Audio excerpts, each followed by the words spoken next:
Hello everyone, क्या हाल चाल है आप सबका। आप सब ठीक होंगे, मज़े में होंगे और अपनी प्रिपरेशन अच्छे से कर रहे होंगे।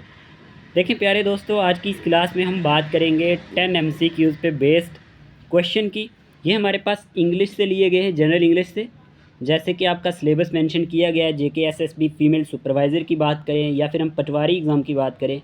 जैसे कि आपको पता होना चाहिए, पटवारी का रिज़ल्ट भी आउट हो चुका है, जो उर्दू टेस्ट था, और अब आपको उसके मेन एग्ज़ाम की तैयारी करनी है। तो आप भी इस वीडियो को देख सकते हैं। Clear.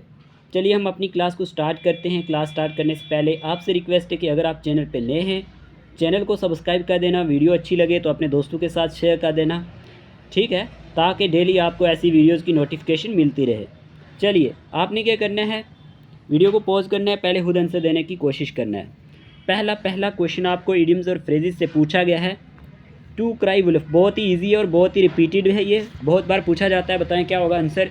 To listen eagerly, to give false alarm, to turn pale, to keep off starvation. बताएं ज़रा इसका आंसर क्या होगा, जल्दी से बताएं इसका आंसर क्या होगा। तो इस क्वेश्चन का आंसर आपको पता होना चाहिए। सबसे पहले तो आपको ये पता होना चाहिए कि टू क्राई वुल्फ का मीन क्या होता है। टू क्राई वुल्फ का मीन ये हो गया कि झूठी खबर देना, खतरे की घंटी बजना या बिला वजह शोर मचाना। इस तरह से इसका मीनिंग निकलता है, ठीक है। तो इस क्वेश्चन का आंसर यहाँ पे अकॉर्डिंग टू ऑप्शन हमारे पास क्या होगा, आपने चूज़ कर लिया होगा, to give false alarm. Clear. Option number B इसका करेक्ट आंसर है, ये आपको पता होना चाहिए, ऑप्शन नंबर बी। ओके जी।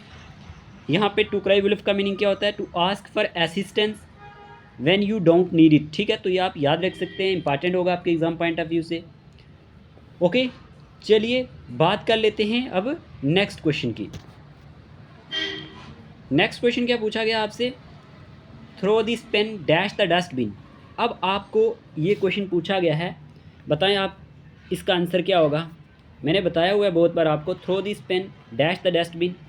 तो इस क्वेश्चन का आंसर है हमारे पास यहाँ पे डियर एस्पिरेंट्स, इन टू होगा, इन होगा, नन होगा, नन ऑन होगा, क्या होगा बताएं जल्दी से। इजी है, बहुत इजी है ये। तो इस क्वेश्चन का आंसर है, देखें यहाँ पे हमने मिक्स क्वेश्चन लाया है और इस क्वेश्चन का आंसर रहने वाला है यहाँ पे इन टू। ठीक है, इन टू रहने वाला है, throw this pen into the dustbin. ठीक है, ऑप्शन नंबर ए। अब देखें ये जो इन टू है ना, इन टू का यूज़ कहाँ होता है। इन टू जो यूज़ होता है, is use to indicate movement. ये इंडिकेट करता है किसको, मूवमेंट को, toward the inside, toward the inside, यानी कोई चीज़ बाहर से अंदर जा रही है अगर, तो उसके लिए हमारे पास इन टू को इंडिकेट किया जाता है, या फिर आर विद इन समथिंग। ठीक है, जैसे मैं और एग्जांपल ले लूँ, जैसे मैं कहूँ she walk dash the house, she walked dash the house, तो क्या आएगा, she walked into the house. जैसे मैं कहूँ he jumped dash the car, तो he jumped into the car. जैसे मैं कहूँ the bird flew dash the cage, the bird flew into the cage. तो इस तरह से एक तरह और भी इसका यूज़ हो सकता है, it can also indicate a change in state और ट्रांसफॉर्मेशन में भी। जैसे जैसे मैं कहूँ द वाटर फ्रोजन या froze, the water froze into ice, इस तरह से भी हो सकता है। एडिशनली अगर बात करें, into can denote division और एक्शन का काम भी करता है, जैसे she divided the cake into slice, इस तरह से। तो अब आप इसका यूज़ याद रखना इंपॉर्टेंट है, खास करके ये याद रखना, कोई भी चीज़ बाहर से अंदर की तरफ जा रही है, मूवमेंट कर रही है, तो वहाँ पे इन टू का यूज़ होता है। क्लियर। चलिए बात करते हैं थर्ड क्वेश्चन की। If I get the required assistance I dash pass the exam in the first attempt.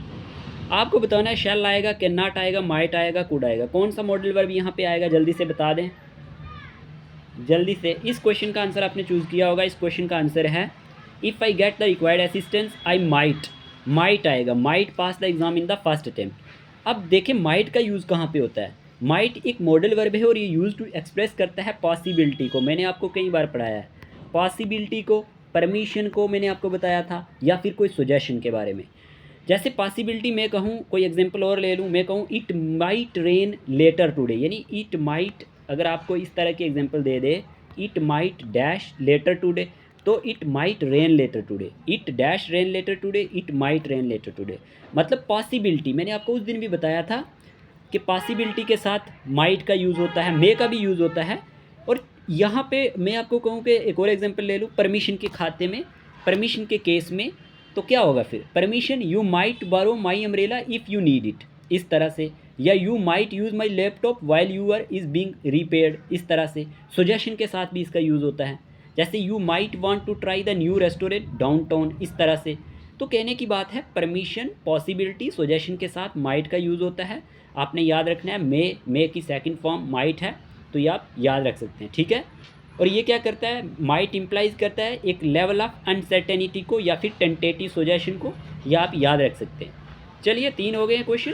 4 question की बात करते हैं। देखिए क्वेश्चन पे जाने से पहले मैं आपको बताता चलूँ, JKSSB फीमेल सुपरवाइज़र एग्ज़ाम के हमारे पास हमने 5 full length mock test complete कर दिए हैं। ये आप सबको पता ही है, जिन्होंने भी हमारे से ये मॉक टेस्ट बाई किए थे, मतलब जिनने रजिस्ट्रेशन करवाई थी। रजिस्ट्रेशन फ़ी कितनी थी, 149 रुपीज़ थी। और आपको सेक्शनल मॉक टेस्ट भी मिलते हैं, और ग्रुप में डेली क्विज़ क्वेश्चन को भी मतलब मैं डालता हूँ, वो भी आपको देखने को मिलते हैं। मेरे से जितना हो सकता है मैं प्रैक्टिस आपको करवाता हूँ ग्रुप में टाइम निकाल के। और बाकी ये है कि एक मॉक टेस्ट मैं सोच रहा हूँ और आपका करवाना है, लेकिन कब, 19 या 20 को, ठीक है। और अगर कोई इंटरेस्टेड है जो टेस्ट देना चाहता है, OMR बेस्ड हमारे टेस्ट है, तो वो हमें मैसेज कर सकता है 8492886188 पर, तो उसे ऐड कर दिया जाएगा। या फिर किसी को PDF चाहिए शॉर्ट नोट्स की रिवीजन करने के लिए, MCQs की, तो वो तब भी यहाँ पे मैसेज कर सकता है हमें। बाकी पटवारी वाले जो है ना, उनके भी मॉक टेस्ट हम तैयार करेंगे अभी विद इन डेज़। आप कमेंट बॉक्स में बता देना कि आपके लिए मॉक टेस्ट हमें लाने चाहिए या नहीं लाने चाहिए। चलिए अब हम अपनी क्लास को कंटिन्यू करते हैं। क्वेश्चन पूछा गया 4, my mother said to me please go to the shop.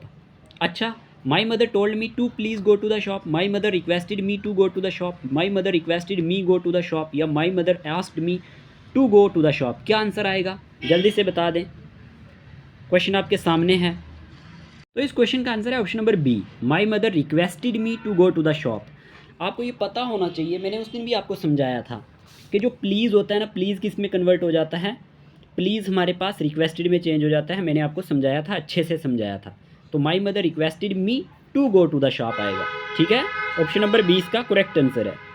देखें, अगर आपको नरेशन की समझ नहीं है तो आप, मैंने वहाँ पे अलग से नरेशन पे वीडियो लाया है, एक्टिव पैसिव पे लाया है, आप जाके उसको चेक कर लेना, तो आपको समझ आ जाएगा कि कैसे इनको कन्वर्ट करना होता है। तो इस क्वेश्चन का आंसर था my mother requested me to go to the shop. Clear. चलिए अब बात कर लेते हैं नेक्स्ट क्वेश्चन नंबर 5 की। क्वेश्चन नंबर 5 पूछा गया, our task has been completed before sunset. Option दिए गए, we completed our task before sunset, we have completed our task before sunset, we complete our task before sunset, या we had completed our task before sunset. बताएं इसका answer क्या होगा। जल्दी से, इस क्वेश्चन का आंसर आपने चूज़ किया। इस क्वेश्चन का आंसर है option number D, we had completed our task before sunset. ठीक है, we had completed our task before sunset. The given sentence is in passive voice and it is in past perfect tense. Okay, to convert it into active voice we just remove been from the given sentence and object जो है our will be change into the object we. तो ये आपने याद रखना, important है। इसके ऊपर भी मैंने पूरा वीडियो बनाया है, आप जाके प्लेलिस्ट में उसको चेक कर लेना, आपको हर एक चीज़ अच्छे से समझ आ जाएगी। ओके, होप आपके ये 5 के 5 क्वेश्चन ठीक हुए होंगे। और सब्जेक्ट के साथ प्लस हैड होता है, plus third form of verb, plus other agents आपको पता होना चाहिए यहाँ पे यूज होते हैं, तो ये आपको पता होना चाहिए। चलिए question number 6, antonym of abstain. आपसे पूछा गया एब्सटेन का एंटोनियम बताओ। होरेट या फिर टॉलरेट, फॉरबियर या फिर बिगिन। बताएं ज़रा इस क्वेश्चन का आंसर क्या होगा। आपसे पूछा गया है एब्सटेन का क्या, एब्सटेन का एंटोनियम, बताएं क्या आंसर होगा। जल्दी से, एब्सटेन का एंटोनियम बताएं। एब्सटेन का मीन क्या होता है, सबसे पहले तो यही पता होना चाहिए। देखिए, एब्सटेन का मीन हमारे पास होता है या बाज रहना या परहेज़ करना, कुछ इस तरह से। Means to restrain one self from doing और इंजॉइंग समथिंग, आप ऐसे भी कह सकते हैं। Often by choice. ओके, तो यहाँ पे इसका आंसर क्या होगा। इस क्वेश्चन का आंसर है, एंटोनियम की बात कर रहा हूँ मैं। मैंने कहा था ना परहेज़ करना, तो एंटोनियम क्या होगा। एंटोनियम होता है अपोजिट वर्ड। एंटोनियम का मतलब क्या होता है, उलट। तो बिगेन इसका अपोजिट वर्ड है। जैसे HOARD होड वर्ड था, इसका मीनिंग क्या होता है, स्टॉक और store of money are valued. Object typically one that is secret or carefully guarded. Tolerate का मीनिंग क्या होता है, bear, for bear abide. For bear का मतलब बियर, फॉर बियर अबाइड। ठीक है। बिगेन होता है कमेंस, इंडक्ट। एब्सटेन होता है restrain one self from doing और एंजॉइंग समथिंग। ये आपको याद रखना है, इंपॉर्टेंट होगा एग्जाम पॉइंट ऑफ व्यू से। ठीक है, इतना आपने याद रखना है। एब्सटेन का मीनिंग मैंने क्या बताया, परहेज़ करना। ओके, चलिए, ये जो हमारे पास वर्ड है ना फॉर बियर का मीनिंग होता है बर्दाश्त, सब्र करना। ओके, ठीक है, ये आपने याद रखना है। मतलब पैशंस होना, exercise patience, self control, restraint in the face of provocation और एनोनिस। तो आपने याद रख लेना, इंपॉर्टेंट होगा। चलिए बात करते हैं एंटोनियम ऑफ एब्सटेन की बात हो गई, बिगिन।